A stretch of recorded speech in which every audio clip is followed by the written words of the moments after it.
Welcome to the Craftsman Founder Podcast, hosted by Lucas Carlson. Every week, we talk to founders, entrepreneurs, and those who've made a craft out of creating companies and enterprises. Listen every week to get ideas for starting, promoting, and growing your business. There are no shortcuts, just good old-fashioned hard work and craft. So sit back, relax, and enjoy this week's interview. Hello, this is Lucas Carlson from the Craftsman Founder Podcast. This week, we're interviewing somebody who I'm such a fan of, I cannot explain to you. She has really opened my mind. She was one of the first people that I subscribed to her podcast. It was one of the first podcasts I ever subscribed to. And that's how I started to get to know her. But then the more I got to know her, the more awesome she became. Not only is she a great fiction author, and she's a New York Times bestseller fiction author of thrillers, which is awesome, and I love thrillers, but she also has written some great nonfiction about how to do business for authors and how to do marketing, and she's really been on the forefront of the whole self-publishing movement. And that has also been taking off and has been a keen interest of mine. Is to see this whole self-publishing industry exploding along with the podcast. She's like in the intersection of two exploding industries, the podcasting industry and the self-publishing industry, and she's doing great in both. So I'm super excited to have her on. I'm such a fanboy. And so Joanna, thank you so much for being on. Joanna Penn, can you tell us about your background? Oh, well, first of all, thank you so much for that lovely introduction. I'm going to save it and play it every morning so I feel good about myself. But it's so funny. It's so funny hearing you say those things like the intersection of self-publishing and podcasting, because, of course, when we start things, we never know what's going to happen, right? We just never know. And I just wasn't trendy 4 years ago with a podcast, or 6 years ago with self-publishing, and now I'm trendy, so I'm really pleased. But in terms of my background, I have a master's degree in theology from Oxford, which is completely useless. And then I spent 13 years working in IT consultancy. So I was actually implementing accounts payable into large corporates. I mean, seriously, you can't think of many more boring things. And like many, corporate slaves, cubicle slaves, whatever, I was paid very well. I traveled a lot. I had what you're meant to want in your life. And I was miserable.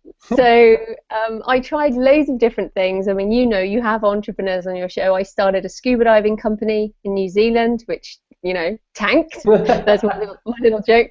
And I started property investing in Australia, and I just couldn't care less about that. Not interesting at all. And I tried loads of other different things. Always went back to my day job, and then I decided I discovered kind of self-help and audio. Before podcasts, there was just audio books and tapes when we had those things, and I started listening to how to find out what you want. And I think this is the biggest problem that people have. They don't necessarily know what they want. And one of the things to identify is like, what type of life do you want? So I just wanted that location and independence was important. And then I thought, I love reading. I've always loved reading, and I've written journals for years. So maybe I'll start writing. So I wrote a book to change my own life. And that was back in 2006, 2007, before the Kindle, before any of this. And then I started a blog to share my journey. And then I started writing fiction. And then basically 3 years ago, I left my day job to become a full-time author and professional speaker. So that's basically where I am now. When you left your job 3 years ago, how sure were you to do that? Was that like a no-brainer, or were you scared? If you were scared, how did you get over that fear?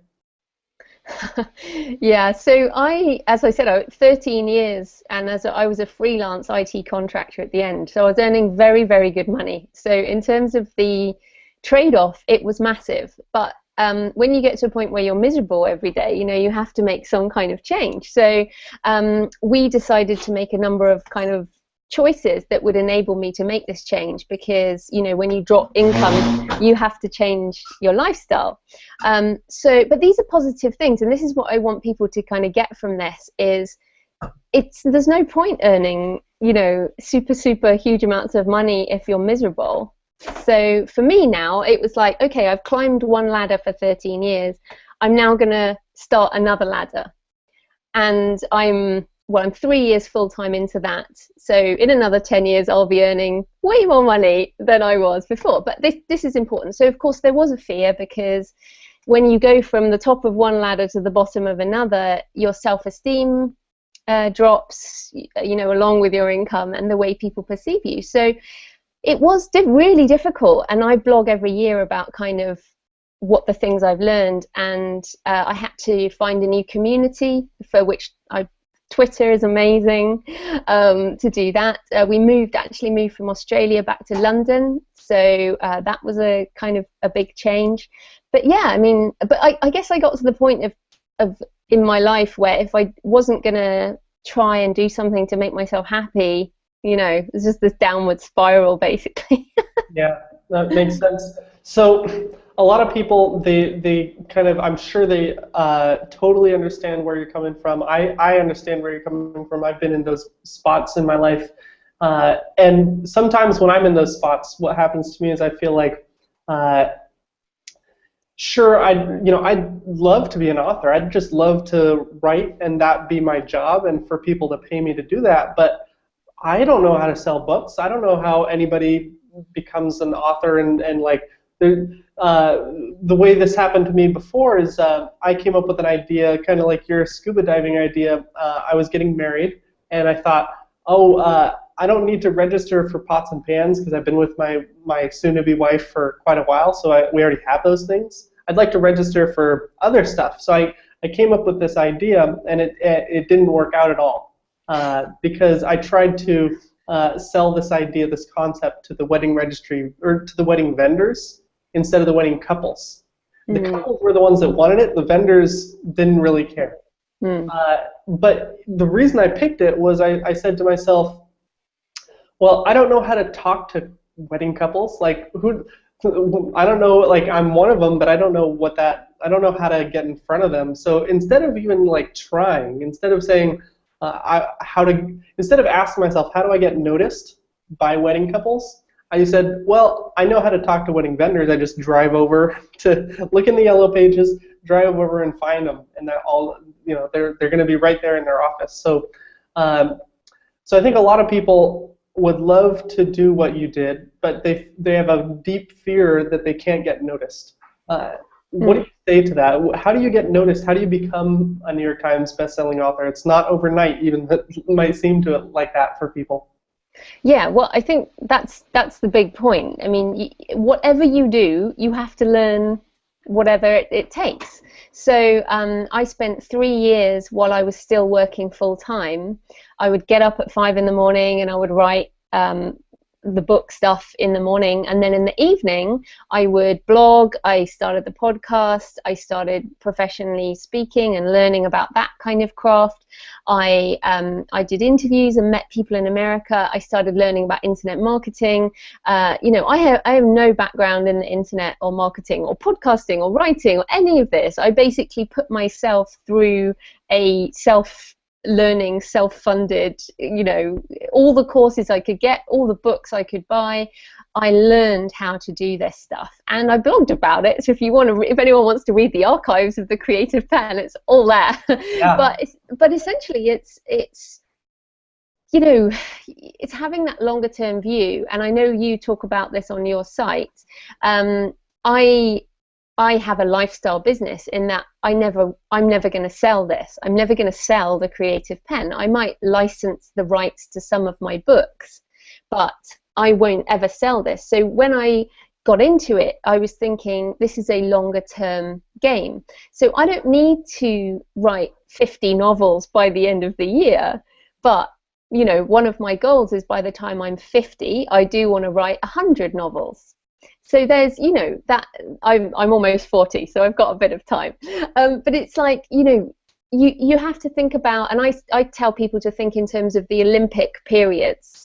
because every 4 years there's an Olympics, and you can generally think about where you were at that last Olympics, you know, at what point in your life. And I had gone from, you know, one Olympics in, I think it was 2008, would have been 2008, you know, I had pretty much nothing, or the one before that, whatever one, anyway. And then the one after, I'd gone on and, you know, I had books, and I had I'd left my job, and I had the podcast and everything. So you basically just have to take it a day at a time, but you have to carve out space every day to make that change and learn new skills. And of course, we're still learning skills, right? I mean, you started an app business. Nobody knew about that like 10 years ago.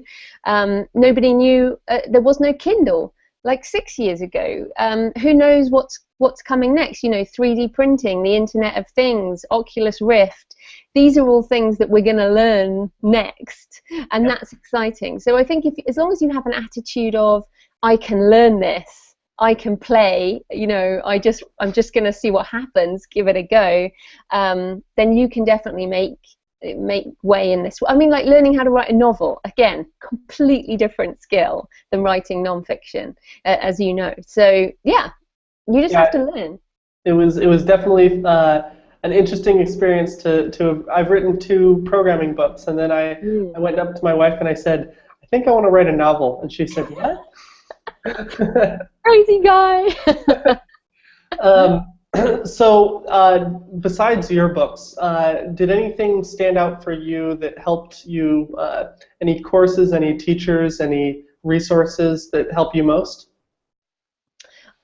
Well, I think what you have to do, I mean, in terms of marketing, you know, I wrote a book, How to Market a Book. It's a good SEO title, in order to kind of encapsulate everything I had learned about book marketing from lots of people. As I say, I've read so many books over the years, you know, all the internet marketing gurus and all of the other trade publishing lot. But what I think is more important for people to think about is, who do they want to be like? Because in fiction book marketing is actually very different to non-fiction book marketing. I mean, most entrepreneurs know about SEO. They know about, you know, if you title a book How to Market a Book, you're going to get an audience for that. But fiction, you know, we title our books crazy things. I'm writing a book called Gates of Hell at the moment. Gives some idea, but not many people are searching for that. So what you have to do is think, okay, who do I want to be like? So for me, it's like, I want to be like Stephen King, but that doesn't help me with how to get noticed, because he's 30 years ahead of me. So who's nearer where I am? So people might not have heard of him. Scott Nicholson is a guy who writes this kind of dark fiction. So I look at Scott and I'm like, okay, what's Scott doing? Scott is writing a lot of books. He's writing within defined genres. He has a certain brand. He has an email list. You know, that's one person I can look at and model. And then if I, you know, like with your coding books, you would be looking at a completely different model, and you'd be guest posting, and, you know, there would be different ways that you'd be doing stuff. So I think that's more important for people than just random advice. You know, I could say, yeah, Pinterest works for me, but you know, that doesn't really matter. And also the other thing is to do what you enjoy. So I'm almost to episode 200 on my podcast.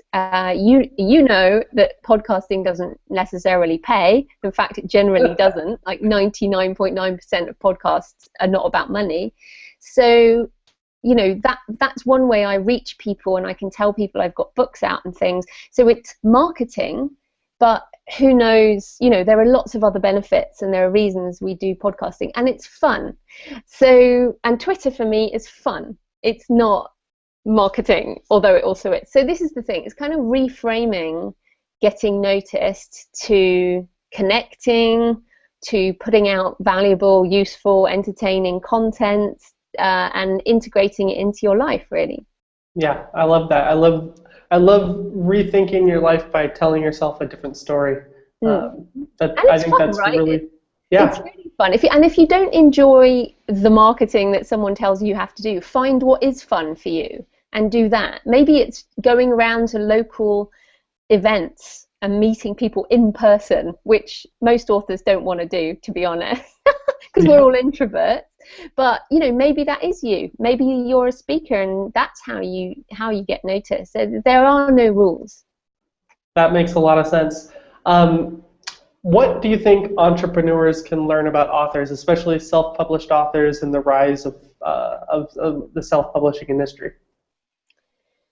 So what do I think entrepreneurs can learn? Yep. Yeah. Well, it's more like the other way around. No, I don't think so at all. What's interesting, this is new though, because up until recently, authors have never been entrepreneurs, or very few of them. I mean, you think someone like Charles Dickens was an entrepreneur, you know, he was really putting it out there.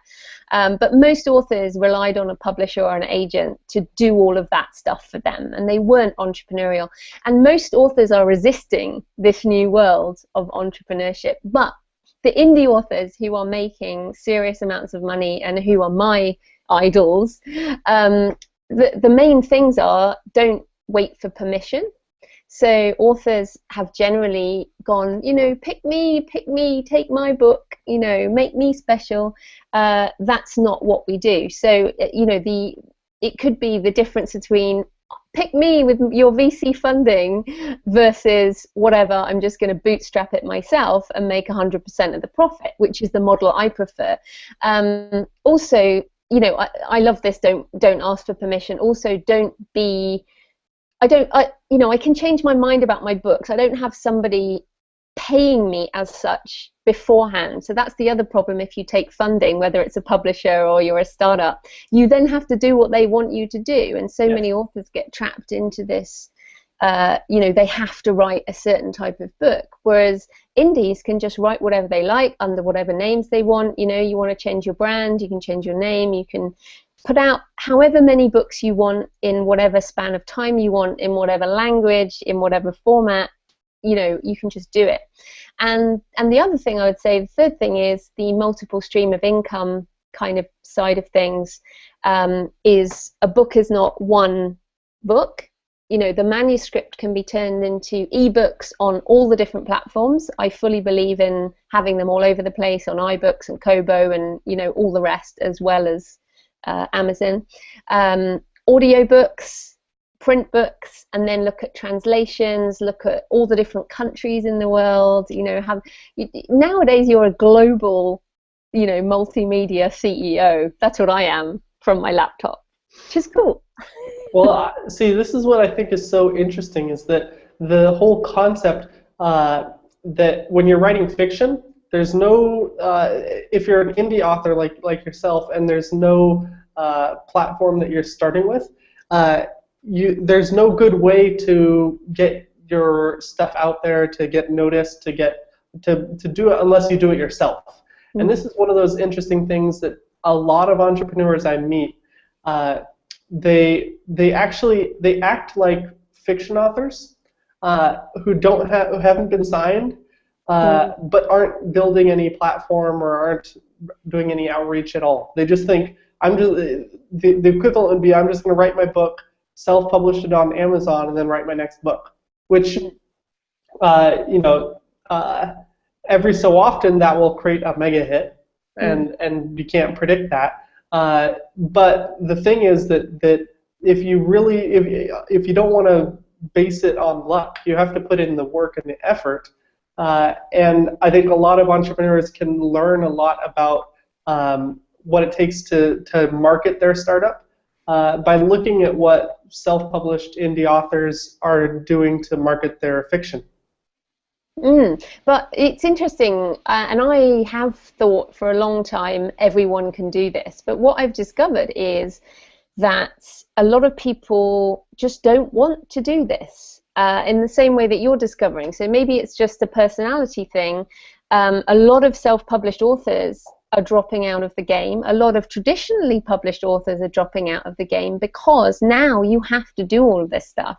And if it's not fun for you, then go do something else. But I do, you know, I agree with you. I think that's why I call myself an entrepreneur, is because, you know, I'm always thinking about all these different things, not just the writing. I'm not just an author, I'm an author entrepreneur.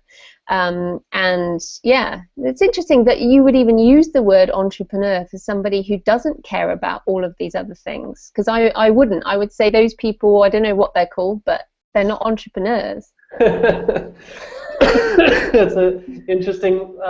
I think that it's a skill that, you know, there are different skills, and I feel like if you don't have that skill, like you said, you need to find somebody and partner with somebody that does have that skill. Or learn it yourself. Or learn it yourself. But if you don't want to learn it, like, you can't get around it. You can't just hope it doesn't work and just close your eyes and Yeah. march ahead anyway. It's true. So what's the most surprising thing that you've learned about becoming a best-selling author? I think what's surprising to me at the moment is, well, that has become more and more evident, is the more fiction I write, the more ideas I have. You know, when I'm thinking about the books I'm going to write, my biggest problem, and a lot of authors' biggest problem, is getting it down fast enough. So I have about 9 or 10 books at the moment that I want to write. The question is, how fast can I write them? And I've luckily, well, not luckily, I've tried a lot of different editors. I've now found an editor who really works well for me and who understands me and my thing. So I've now kind of booked her. I've just said to her, look, can I just like pay you a retainer or something, and we can just do this on an ongoing basis, because that's the issue. So it's, and I didn't believe that would happen several years ago. In fact, you know, going back a while, when I first thought about the creative pen, when I came up with the name, the creative pen, kind of going back even further, a year before that, I could not even say that I was creative. So I'd read this book, The Success Principles by Jack Canfield, and he had said, you know, write affirmations. So my affirmation was, I am creative, I am an author. This was like back in 2005 now. I couldn't even say that out loud at that point. I was so crushed by years and years of corporate life, of accounts payable and writing program specs about boring stuff. And I couldn't even say I am creative out loud. And then a year later, I started a website called The Creative Pen, which, you know, could be seen as very arrogant. And then I began to believe I was creative. And now I'm kind of at this point where the creativity is, you know, just kind of happens. And then I guess things just start snowballing, and you start meeting people and opportunities come up. And, you know, and now I'm like, I was on the phone the other day with a guy in Brazil about Portuguese. I'm doing Spanish, Italian, German. I'm off to Frankfurt tomorrow, German Frankfurt Book Fair.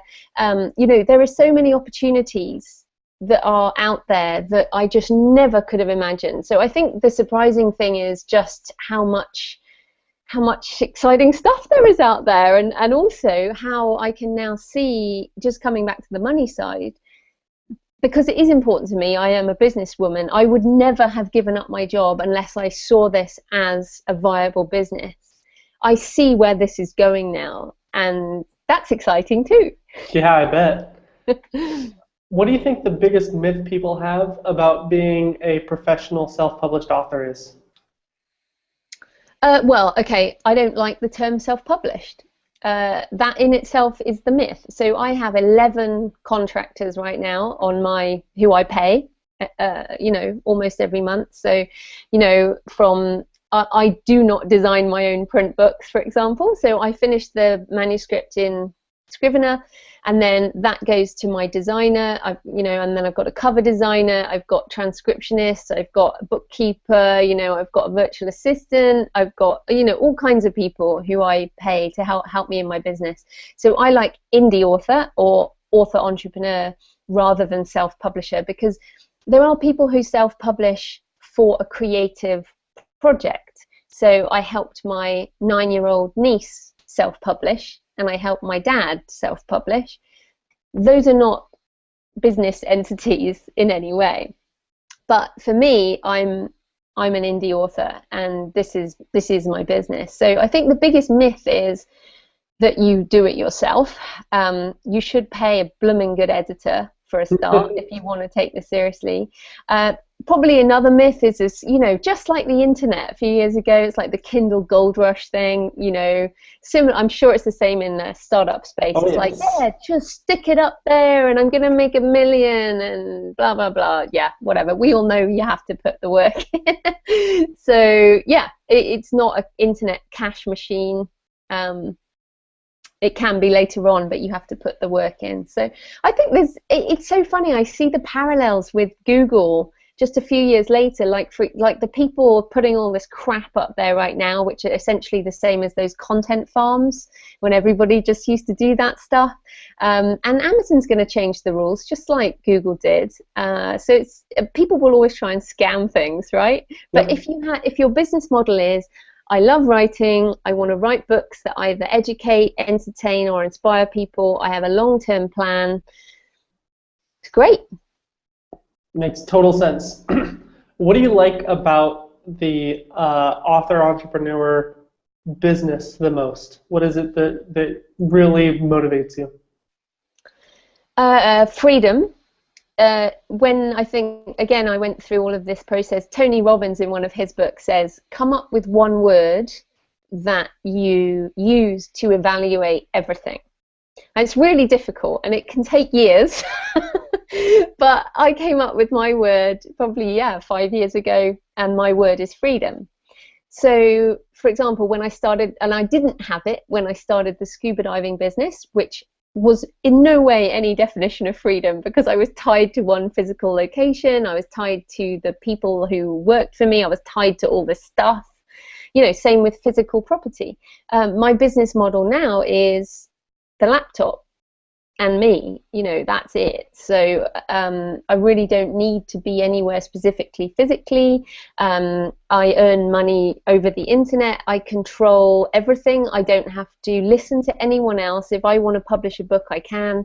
I am responsible for all of my income. So freedom for me is the big deal, and creative freedom as well, because I write, I might seem like this happy, smiley person, but I write quite dark books. So I mentioned Stephen King. I write darker stuff and action adventure. I write thrillers under J.F. Penn, F for Francis, and I use initials so people don't go, oh, that's a woman. I've got this kind of, some say quite masculine action adventure style to it. So all of that is freedom. So that sums everything up for me. And so I had another guest on the podcast, Michelle Miller, early on, who actually venture funded. She found investors to help cover the costs of the editing and the marketing and all of the other stuff.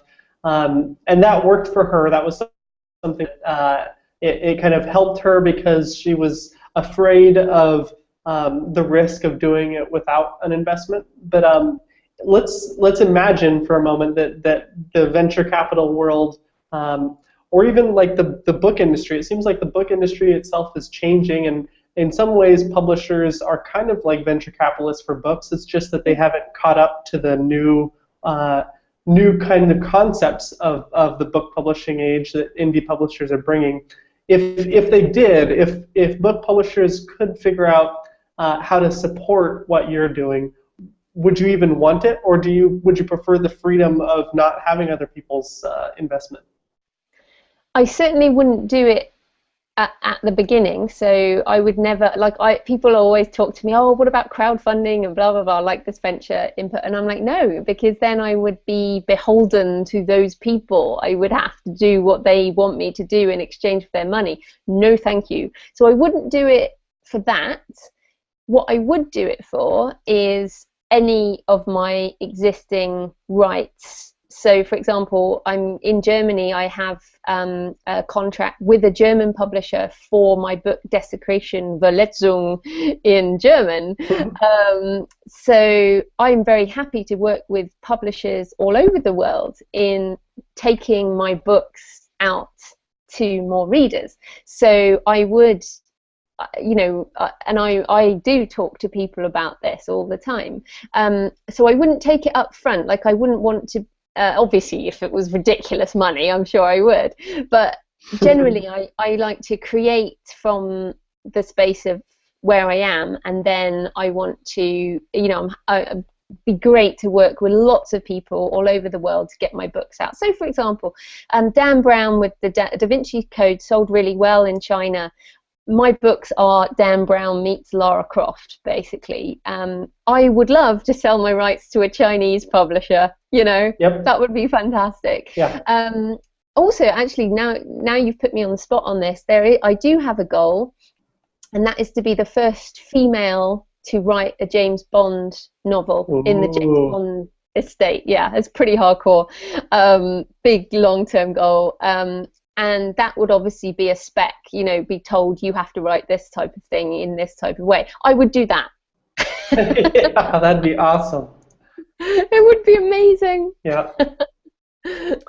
Well, I really appreciate your time, and I really, it's been a pleasure getting to know you. I think that the way you think about things, I feel like it comes naturally to you. I don't think I'm not sure if you realize how unnatural it comes to many people. It's something you seem to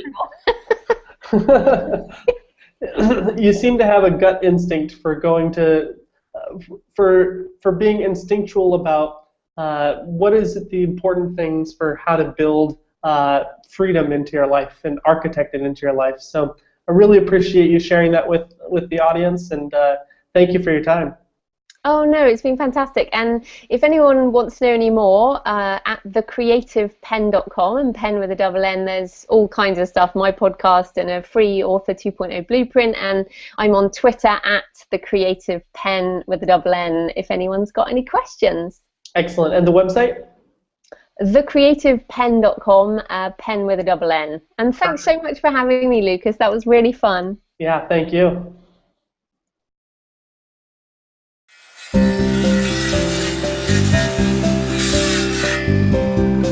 Thanks for listening to the Craftsman Founder podcast with Lucas Carlson. If you like what you just heard, we hope you'll pass along our web address, craftsmanfounder.com, to your friends and colleagues. Be sure to check out our archive section on our website for previous podcasts. This has been a Craftsman Founder production. Join us next time for another edition of the Craftsman Founder podcast.